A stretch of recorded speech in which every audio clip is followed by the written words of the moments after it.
प्रभु यीशु मसीह के महान और पवित्र नाम में आप सबों को जय मसीह की। हमारे जितने फेसबुक और यूट्यूब के दर्शक और श्रोता हैं, उन सबों को मैं प्रभु के नाम में ब्लेस करता हूं। प्रभु का नाम जो इत्र के समान है, तंगी, मुसीबत और बदनामी में हमें खुशबूदार बनाता है। मैं उस प्रभु के नाम में आप सबों को जय मसीह की बोलता हूं और आपको आशीषित बोलता हूं। मेहरबानी से जब कलाम को सुनिए तो बहुत संजीदगी के साथ, क्योंकि ये मेरे कलाम नहीं है, मैंने बार बार कहा है और कहता रहूंगा। मैं सिर्फ इस कलाम की मुनादी करता हूं। कलाम तो अनादि से था, जब कुछ नहीं था तो कलाम था, वचन था। आज उसी पर हम बात करेंगे। और इसलिए जब वचन को आप सुने तो वक्त निकाल करके, सब काम काज छोड़ करके थोड़ी देर, 30 मिनट, 25 मिनट, 35 मिनट, इतनी देर आप प्रभु के लिए नहीं निकाल सकते क्या, जिसने आपको बिना गिने हुए दिया है।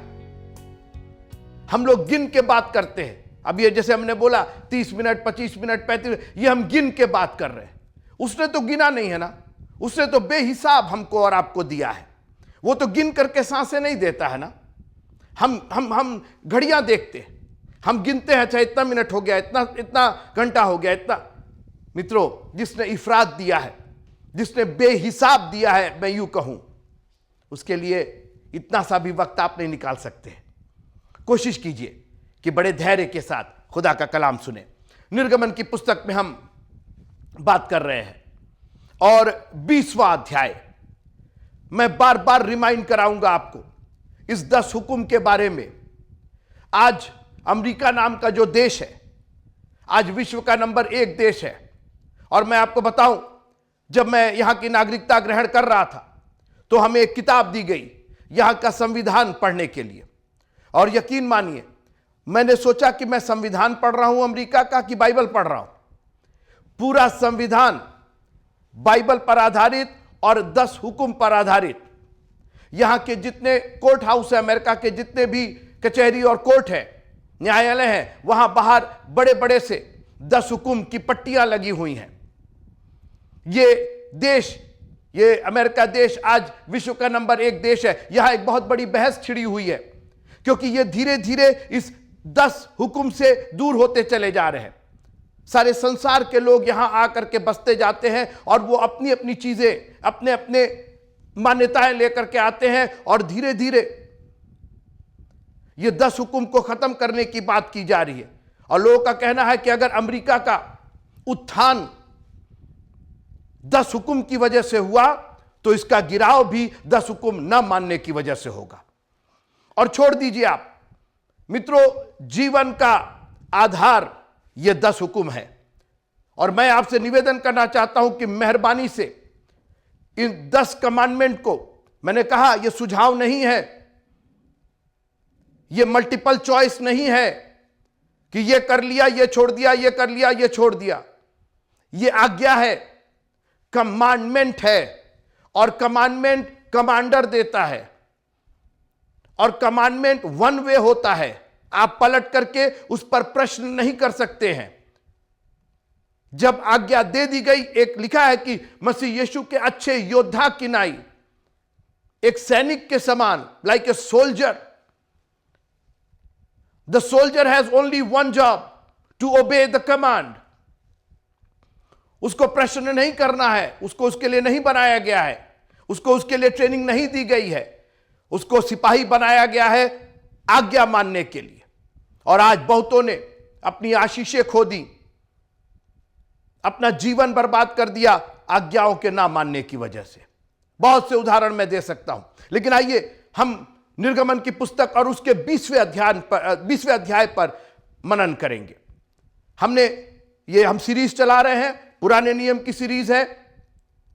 लेकिन याद रखिएगा, बिना पुराने नियम के नए नियम सिद्ध नहीं होता है। यीशु मसीह ने कहा, मैं लोप करने नहीं आया हूं, मैं पूरा करने आया हूं। क्या पूरा करने आए हैं वो? जब आपको मालूम ही नहीं कि पूरा करने क्या आए हैं। हमारा ज्ञान अधूरा नहीं होना चाहिए मित्रों।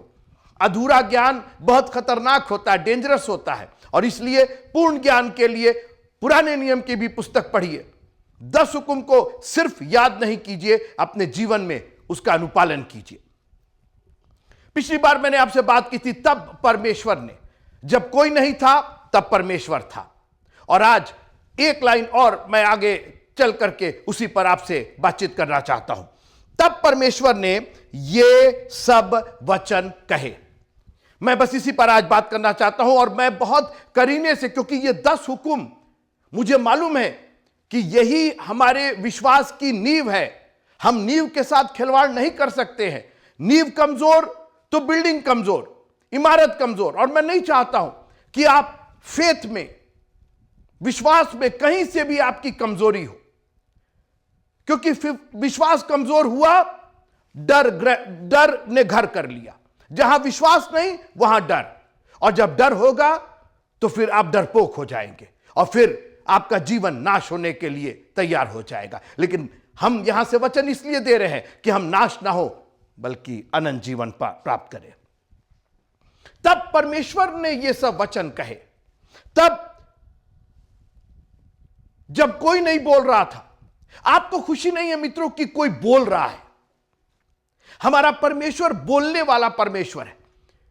आप कहेंगे इसमें बहुत बड़ी बात है, क्योंकि आज दुनिया के लोगों ने इतने ईश्वर बना रखे हैं जो एक लफ्ज बोल नहीं पाते। लेकिन आप एक ऐसे प्रभु की उपासना करते हैं, मैं एक ऐसे प्रभु की उपासना करता हूं, एक ऐसे ऑलमाइटी गॉड की मैं उपासना करता हूं जो बोलता है। पूरी कायनात को उसने बोल करके पैदा किया। एक हाथ नहीं लगाया उसने। आप मेरे साथ रहिए थोड़ी देर, ये वचन आपको ब्लेस करेगा। केवल बोल दिया उसने। एक एक सृष्टि जो आपको आसपास दिखाई दे रही, यहां तक कि हम और आप भी वचन से, बोल से बने हैं, क्योंकि आदि में वचन था। वचन परमेश्वर के साथ था और वचन ही परमेश्वर था। आप मामूली समझ रहे हैं इस बात को? उसने आकाश में ज्योतियां कह करके बना दी, पेड़ पौधे कह करके बना दिए। हम और आप जिस चीज पर आश्चर्यचकित होते हैं, परमेश्वर ने एक वचन कह करके बना दिया। और यहां तक कि हमको और आपको भी वचन से बनाया उसने। आओ हम मनुष्य को अपने स्वरूप और अपनी समानता में बनाए, यह वचन कह दिया उसने, हमारी सृष्टि हो। और लिखा है कि और उसने मनुष्य को अपने स्वरूप और अपनी समानता में बनाया। उत्पत्ति की पुस्तक उसका पहला अध्याय 26-27 आयत। एक बात याद रखिएगा कि जब कोई बोलता है तो अपेक्षा यह है कि उसको कोई सुने भी। फिर से सुनिए, जब कोई बोलता है तब अपेक्षित यह होता है, एक्सपेक्टेशन यह होता है कि उसको कोई सुने भी। मित्रों, आसमान और जमीन सुन सकती है, मगर हम और आप इतने ज्यादा डेयरिंग हो गए हैं, इतने निडर हो गए हैं कि आज खुदा का कलाम सुनने में हमको दिक्कत हो जाती। आज पड़ोसी की बुराई सुनने में हमारे दोनों चारों कान अगर होते वो भी खुले हैं। खुदा का कलाम सुनने के लिए हमें दिक्कत हो जाती है, हमें दुनिया की बहस करनी पड़ती है। अरे ये परमेश्वर का कलाम है, मेरा नहीं है मित्रों। ये कमांडर का कमांड है, एंड लेट्स जस्ट ओबे इट। इसी के अंदर हमारा जीवन है, इसी में हमारी भलाई है, जिसको मैं कहूं इसी में हमारा जीवन निहित है। और इसलिए परमेश्वर के कलाम को बहुत ही संजीदगी के साथ, मैंने कहा कि तब परमेश्वर ने ये सब वचन कहे। प्रभु का धन्यवाद हो। प्रभु, तू हमारा बोलने वाला परमेश्वर है। तूने बोल करके सारी सृष्टि पैदा की। मित्रों, मालूम है परमेश्वर के बोल से कौन डरता है? पापी डरता है, गुनहगार डरता है, उसकी आज्ञा को ना मानने वाला। और आप ये कह रहे हैं बोल में इतनी ताकत थी, उसने वही बोल, वही वचन आदम को ट्रांसफर किया और कहा कि जितने जानवर हैं इनका तू नाम रखेगा। उसने कोई और प्रक्रिया नहीं की, आग नहीं जलाया, पेड़ नहीं तोड़ा, उसने कोई फूल पत्ती, केवल कह दिया तू हाथी है, तू घोड़ा है, तू गधा है, तू बकरी है, तू भेड़ है। उसने कह दिया और वो उनका नाम हो गया। और जो नाम रखता है वो मास्टर होता है। अधिकार परमेश्वर ने बोल का अधिकार दिया हमको। सुनते रहिए आप। लेकिन अजीब बात हो गई, लिखा है कि जितने बनेले पशु परमेश्वर ने बनाए थे उनमें सर्प सबसे धूर्त था। वो क्रिएशन था, बनाया हुआ था। परमेश्वर ने कहा था नहीं खाओगे, बनाया सांप को, और सांप ने अब कहना शुरू कर दिया अरे तुम क्रिएशन हो। जब क्रिएटर ने हमसे कह दिया नहीं खाना है तो हम क्रिएशन की, किसी बनाई हुई चीज की क्यों सुनेंगे? जब बनाने वाले ने कह दिया नहीं खाना है तो नहीं खाना है। तुम बने हुए हो, तुम बनाए गए हो, तुम इंफीरियर हो, तुम कम हो। और उसने आदम को वो ताकत दी थी क्योंकि अपने नथनों का, उसके नथनों में अपने जीवन का श्वास फूका था ना मित्रों। तो वही वचन की ताकत आदम को दी थी और कहा इनका नाम रखो, और जो जो नाम रखा वही कहलाए। लेकिन आदम ने सब कुछ पलट करके रख दिया। जिस पर उसको मास्टरी होनी चाहिए थी, जिस जो हक उसको होना चाहिए था, हम बोलेंगे, तुम नहीं बोलोगे। तब सांप ने हवा से कहा कौन होते हो तुम बोलने वाले, और तुमने बोला भी तो हम कौन होते हैं तुम्हारी आज्ञा पालन करने वाले, तुम हमको क्यों समझाओगे? और आज मैं आपसे बात करना चाहता हूं कि आपके क्रिएटर ने, आपके रचयिता ने, आपके बनाने वाले ने आपसे कुछ बोला है। और अगर हमारे कर्ता ने, हमारे बनाने वाले ने कुछ हमको बोला है, अगर उसने हमको अपना बेटा और बेटियां बनाया है, तो मेहरबानी से अपने आप को परमेश्वर का बेटा और बेटियां जान करके व्यवहार कीजिए। आप खुश नहीं हैं कि हमारा परमेश्वर बोलता है। मित्रों, यीशु मसीह वही वचन थे जो इस संसार में आए।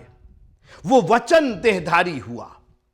आज आप खुश नहीं हैं कि आज हमारे पास वो वचन है जो कभी देहधारी होकर के आया था, लेकिन वो हमेशा देह में नहीं रहा, वो वापस वचन में हो गया। अभी सुनते रहिए आप, वचन की ताकत देखिए। तब परमेश्वर ने ये सब वचन कहे। हमारा प्रभु मुर्दा प्रभु नहीं है, मुर्दे नहीं बोलते हैं, जिंदा बोलता है।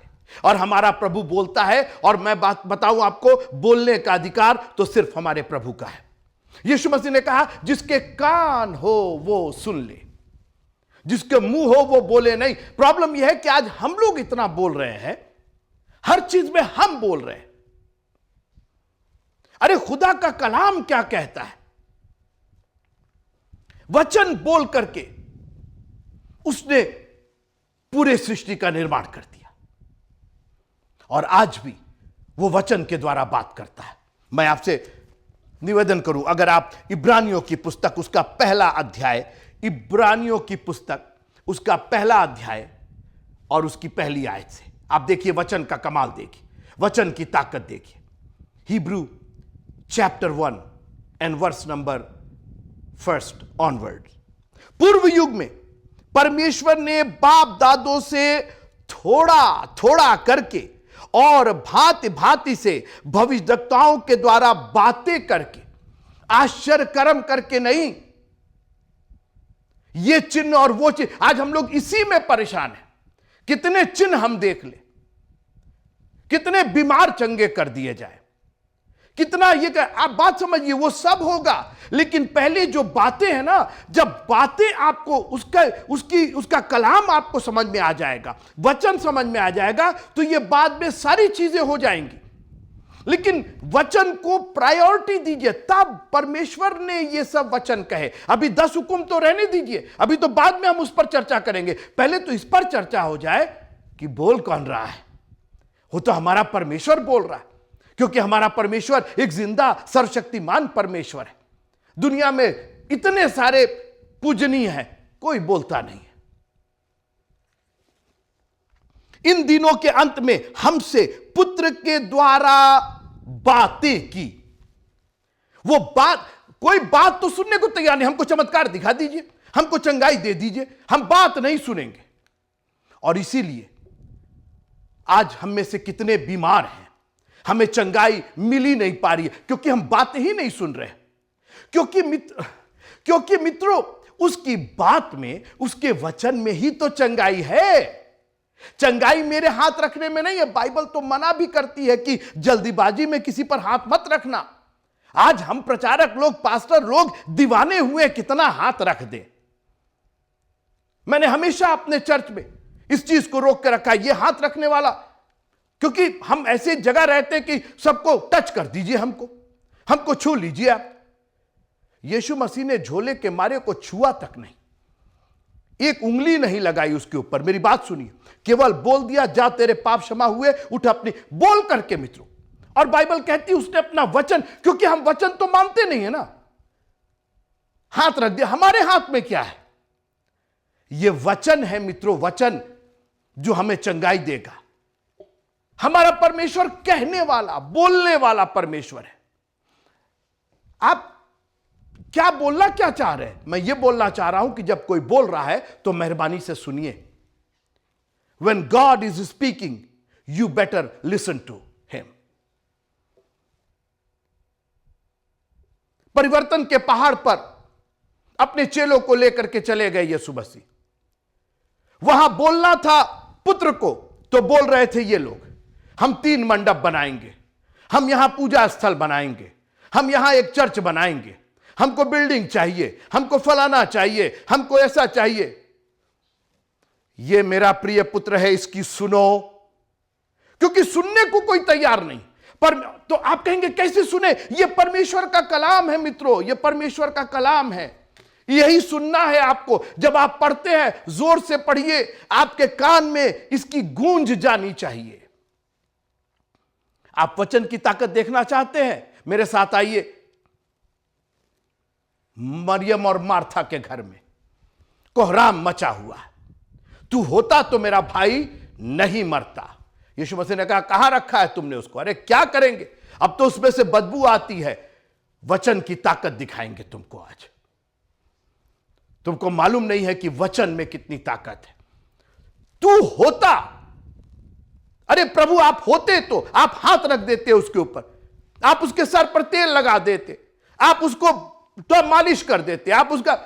यीशु मसीह ने कहा यह सब कुछ करने की जरूरत नहीं है, वचन काफी है उसको जिंदा करने के लिए। और मैं आपको चैलेंज करना चाहता हूं, एक बार खुदा का कलाम आपकी जिंदगी में घर कर गया, इसकी ताकत आ गई मित्रों आपको, तो बाकी सारा काम हो जाएगा। शैतान अगर किसी चीज से घबराता है तो वचन से घबराता है।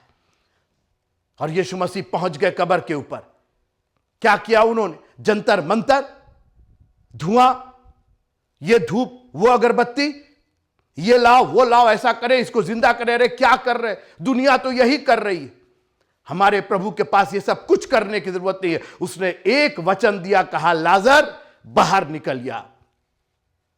कोई ताकत नहीं थी उस वचन का सामना करने के लिए। और आज मैं आपको चैलेंज करना चाहता हूं, आज भी हमारा यीशु आपका नाम लेकर के आपको बुला रहा है। आप ना जाने किस कब्र में, ना जाने कितने दिनों से पड़े हुए हैं, लेकिन अगर एक बार आपने उसके वचन को सुन लिया, आपके कानों में उसका वचन पड़ गया, अगर आपके जीवन में उसका वचन आ गया, तो जिंदगी और बहुतायत की जिंदगी, कसरत की जिंदगी बिलोंग्स टू यू, आपकी है। वचन की ताकत देखना चाहते हैं आप? तब परमेश्वर ने ये सब वचन कहे। आप इसी लाइन को अगर एक्सप्लेन कर लीजिए, हम तो धड़ल्ले से पढ़ना शुरू कर देते बस। अरे एक एक लाइन मित्रों हमारे लिए जिंदगी है, हमारे लिए जीवन है। मैं जब खुदा के कलाम को पढ़ता हूं, I feel so much power. ऐसा लगता है कि कितनी ताकत आ गई है हमारे में, क्योंकि वचन आपको ताकत देता है, सामर्थ देता है। काहे की सामर्थ देता है? विश्वास की सामर्थ देता है। क्योंकि विश्वास सुनने से, और सुनना मसीह के वचन से होता है। नहीं साहब हाथ रख दीजिए, हमको विश्वास हो जाएगा कि हमको चंगाई मिल जाएगी। जी नहीं, आपने परमेश्वर का कलाम, और इसीलिए बहुत लोग कहते हैं मेरे लिए दुआ कीजिए, मेरे लिए दुआ कीजिए, मुझको चंगाई मिल जाए। आप एक काम कीजिए, आप खुदा के कलाम को सुनने लगिए। बहुत से मेरे पास उदाहरण है, लेकिन एक छोटी सी बात मैं बताना चाहता हूं। मेरे एक मित्र थे, उनको कैंसर हो गया। बोले इस डॉक्टर के पास, उस डॉक्टर के पास, इस प्रचारक के पास, उस हीलर के पास, सबने हाथ रखा, किसी ने तेल लगाया, किसी ने क्या किया, कहे कोई फायदा नहीं हुआ। और एक दिन उनको वचन की ताकत समझ में आई। हे लाजर बाहर निकल गया। उन्होंने कहा जब यीशु मसीह बोल करके 4 दिन के मुर्दे को जिंदा कर सकते हैं तो मैं तो अभी जिंदा हूं, केवल चंगाई तो चाहिए मेरे को। उन्होंने अपनी बाइबल ली और जितने वचन चंगाई से रिलेटेड थे, जो चंगाई चंगाई चंगाई चंगाई, उनको उन्होंने एक डायरी में लिखना शुरू किया। और उन्होंने कहा कि 1 महीने तक और कुछ नहीं किया, सुबह दोपहर शाम, सुबह दोपहर शाम, टीयर डिन इन, 3 दिन, टीयर डी इन लैटिन में जैसे कहते हैं ना 3 टाइम्स अ डे, उसको टीयर इन डिन बोलते हैं। 3 बार, सुबह दोपहर शाम, जैसे दवाई लेते हैं वो वचन लेने लगे। 1 महीने के बाद उन्होंने जाकर के चेकअप कराया, कैंसर का नामो निशान खत्म हो गया था। ना किसी ने हाथ रखा, ना किसी ने, रोगी की, धर्मी की प्रार्थना से रोगी चंगा हो जाएगा। ठीक है, हाथ रखिए, मैं उसके खिलाफ नहीं हूं, लेकिन वचन के द्वारा हाथ रखिए। अगर हाथ ही रखना है तो वचन के द्वारा, बिना वचन के। अरे बंदूक लेकर के आप, गोली है नहीं, बंदूक लेकर के ताने हुए हैं, मार देंगे, दुश्मन कह रहा मारो, गोली है ही नहीं उसके अंदर। वचन की ताकत ही नहीं है आपके पास, क्योंकि आप जानते हैं वचन की ताकत कैसी होगी, सुनने से। और सुनना कहां से? मसीह के वचन से। तब परमेश्वर ने ये सब वचन कहे। मैं अपने विषय से नहीं हट रहा हूं। निर्गमन की पुस्तक उसका 20वां अध्याय। पहले ये आपको डिटरमिन करना पड़ेगा कि from now onward I am going to listen to the word of God and only word of God. मैं सिर्फ और सिर्फ दुनिया की बातें सुन रहे, ये ऐसा, वो ऐसा, वो ऐसा वैसा। खुदा का कलाम क्या कहता है, ये वचन क्या कहता है, यही वचन देहधारी हुआ। वचन की ताकत बता के खत्म करना चाहता हूं। सोचा मार दो, पीट दो, कोड़े मारो, सर पर कांटों का ताज रखो, कोई फर्क ही नहीं पड़ रहा। बोले एक काम करो, इसको क्रूस दो, बांधो, इसके कीले ठोको, इसके हाथ में कीले ठोको, बहुत ये छू करके, और ये चंगाई दे रहा है और छू करके, एक काम करो, इसके हाथ बांध दो। लिखा है कि तब महायाजकों ने सुबह सवेरे यीशु को बंधवाया। बोले बांध दो इसको, पैरों में कील ठोक दी और हाथों में कील ठोक दी। बोले देखे अब क्या करते हो। ये भूल गए कि ताकत तो उसके वचन में थी। और 1 नहीं, 2 नहीं, 3 नहीं, 7 वचन उसने कहे। कहां से? क्रूस पर से। हमारी जिंदगियां वहीं से बदल गई मित्रों। उन 7 वचनों ने हमको और आपको वो अधिकार दे दिया, वो ताकत दे दी। उस वचन में उसने अपना बलिदान मिला दिया, अपना खून मिला दिया।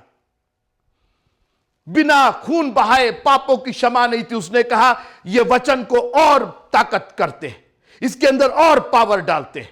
अपना खून बहा दिया, और उस वचन के साथ जब वो वचन कह रहा था तो उसके खून भी बह रहे थे। और उससे जो हमारी और आपकी रिहाई हुई, 1 नहीं 7 वचन। हाथ बांध दो, कीले ठोक दो, पैर में कीले ठोक दो, कोई फर्क नहीं पड़ेगा, मेरा वचन ही काफी है तुम्हारी रिहाई के लिए। ऐ बाप इन्हें माफ करना, छुआ नहीं, इधर आओ, तुम इधर आ जाओ, तुम इधर आ जाओ, तुमको भी माफी दे दे, तुमको भी छू ले, तुम्हारे भी सर पर हाथ। उसने कहा जरूरत नहीं है, हमारे वचन में ही ताकत है। ऐ बाप इन्हें माफ करना, क्योंकि ये नहीं जानते कि ये क्या कर रहे हैं। और आज एक बार फिर से उस वचन को अपने ऊपर लीजिएगा, कहिएगा प्रभु मुझे माफ कीजिएगा, मैंने बहुत कुछ किया, मुझे नहीं मालूम था, मुझे माफ कीजिएगा क्योंकि मैं नहीं जानता था। और उसका वचन ही काफी है, जा मैं भी तुझे माफ करता हूं। आज उसका वचन हमको और आपको माफी देने के लिए तैयार है। उस चोर को शायद वचन की ताकत मालूम थी। उसने कहा ये कर क्या पाएंगे। ये जो बाएं वाला था उसको वचन की ताकत नहीं मालूम था, अपने आप को उतारे, हमें उतार। वो सोचा था कि फिजिकली जब तक उतरेंगे नहीं तब तक हम लोग का निजात नहीं होगा। उसको वचन की ताकत नहीं मालूम थी। आज मैं आपको चैलेंज करना चाहता हूं, you have the word of God and you have the power in the word of God. Hallelujah, प्रभु तेरा धन्यवाद हो। जब तू अपनी बादशाहत में आना तो मुझे याद करना। उन्होंने कहा क्या बोल रहे हो, मेरे तो हाथ में कीले हैं, अब हम छूटे होते नीचे होते तो तुम्हारे सर पर हाथ रखते, तुमको छूते, तुमको गले लगाते, तुमको, अब हम क्या कर सकते भाई, मेरे तो हाथ बंधे हुए। उसने कहा कुछ नहीं, अभी मेरे वचन को कोई रोक नहीं सकता है। हालेलुया, तू आज ही मेरे साथ फिरदौस में होगा, आज ही फिरदौस में होगा। All that he said was his word. और सबसे अच्छी बात, उसने कहा और उस चोर ने सुना। हमारी प्रॉब्लम यह है, प्रभु कहता तो रोज है, चरवाहे की बोली तो रोज है, भेड़ें भटक गई है। भेड़ें जानते क्यों भटक जाती है? जब चरवाहे की बोली नहीं सुन पाती। जब तक बोली सुनती है वो उसके साथ साथ चलती है, उसके पीछे पीछे चलती है। आज हमारी और आपकी प्रॉब्लम यह है कि हमने उसकी बोली की अवहेलना कर दी है। आप खुश नहीं हैं कि प्रभु ने कहा मूसा हटो, हारून हटो, फिरौन तुम तो हट ही जाओ, अब मैं बोलूंगा। क्योंकि एक दिन मूसा की बोली खत्म हो गई, हारून की बोली खत्म हो गई, फिरौन की बोली कब का खत्म हो गई, लेकिन हमारे परमेश्वर की बोली आज तक मौजूद है। तब परमेश्वर ने ये सब वचन कहे। आज जब शैतान आप पर आक्रमण करे, जब आपको बीमारियां घेर ले, निराशा और हताशा घेर ले, गरीबी और अमीरी आपको घेर ले, एक काम कीजिए, आप कहिए तब परमेश्वर ने ये सब वचन कहे। और आप खुश नहीं है कि आपके पास एक संपूर्ण कलाम है। You have a full gospel. It is not just gospel, it's a full gospel, because in this gospel you have the blood of Jesus mixed in it. जो पुराने जमाने में एक एक साल के लिए होता था, पाप ढांपे जाते थे, उसने हमारे पाप को ढांपा ही नहीं, उसको हमेशा के लिए दूर कर दिया, उसको रेमिट कर दिया, उसको मिटा दिया अपने वचन से। ए बाप, इन्हें माफ कर, विदाउट एनी एक्सपेक्टेशन। वो तो जान ही नहीं रहे थे, तो माफी भी नहीं मांग रहे थे, उसने हमें माफ किया अपना वचन दे करके। अब इससे बड़ा और आपको तोहफा क्या चाहिए मित्रों? आपको माफी, आपके हर एक गुनाह से माफी उसके वचन ने दे दिया है, और आज भी उसका वचन अटल और अमर है। आसमान और जमीन टल जाएंगे, मगर मेरा वचन, मेरी बातें बिना पूरे हुए नहीं टलेंगी। काश कि हम इस एक लाइन की अहमियत को और ताकत को समझ जाते हैं कि तब परमेश्वर ने ये वचन कहे। ये सब वचन, प्रभु तेरा धन्यवाद हो। हमको मूसा के वचन नहीं चाहिए, हमको लवीन मुरार के वचन नहीं चाहिए, हमको फलाने के वचन। धन्यवाद हो कि तेरा वचन मेरे पास है, और वही मेरे पांव के लिए दीपक और मेरे पथ के लिए उजाला है। परमेश्वर आपको बड़ी आशीष दे। इस वचन को अपने हृदय में, दाऊद ने कहा कि मैंने इसको अपने हृदय में, बाकी सब चीज बाहर है, बाकी इतना बड़ा महल है, इतनी बड़ी चीजें मेरे पास है, संसार का सब कुछ मेरे पास है, लेकिन तेरा वचन मेरे हृदय में, इससे बढ़ करके और कोई जगह नहीं थी खुदावंद, इसीलिए मैंने अपने हृदय में इसको रखा है। मैं आपसे निवेदन करूं, please put the word of God deep down in your heart. अपने दिल, दिमाग, अपने मस्तिष्क में इस परमेश्वर के कलाम को रख लीजिए। जिंदगी और कसरत की जिंदगी आपकी है। प्रभु आप सबको बहुत आशीष दे। जय मसीह।